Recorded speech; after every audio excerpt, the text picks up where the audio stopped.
ગુજરાત પ્રદેશ Congress legal cell દ્વારા સુરતમાં lawyer મીટનું આયોજન કરાયું હતું, જેમાં કોંગ્રેસના નેતાઓ સાથે અનેક મહાનુભાવો ઉપસ્થિત રહ્યા હતા.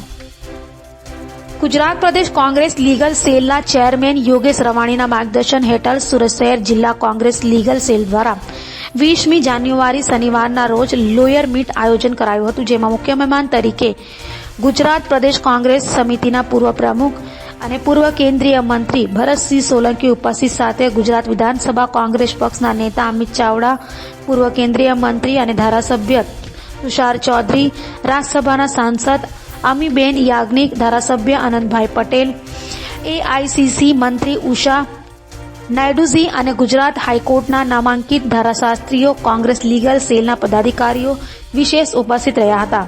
તો સુરતમાં લોયર મીટનું આયોજન કરવામાં ગુજરાત પ્રદેશ કોંગ્રેસ લીગલ સેલના કન્વીનર બળવંત સુરતી અને સુરત શહેર કોંગ્રેસ સમિતિ લીગલ સેલના ચેરમેન અજય ગોંડલિયાએ જહેમત ઉઠાવી હતી. મારું નામ એડવોકેટ મયંક કુમાર કાંતિલાલ ચૌહાણ છે. હું અમારા કોંગ્રેસ લીગલ સેલનો વાઇસ ચેરમેન છું.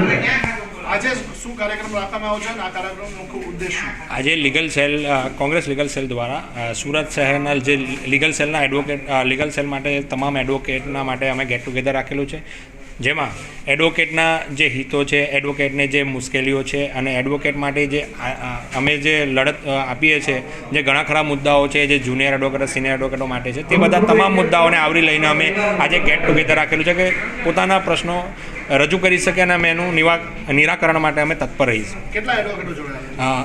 હાલમાં 500થી વધુ એડવોકેટો જોડાઈ રહેલા છે અને ઘણા ખરા એડવોકેટો પોતાનું કામ પતાવીને આજરોજ રનિંગ દિવસ હોવાથી આવી રહ્યા છે અને આવશે, અમારી એવી આશા છે. મુખ્ય મહેમાન અમારા હાઈકોર્ટના જે રવાણી સાહેબ છે, અમારા જે ચેરમેન છે તે છે, અને અમારા હાલમાં જે સુરત શહેરના ઘણા ખરા પદાધિકારીઓ તે પણ પધારેલા છે.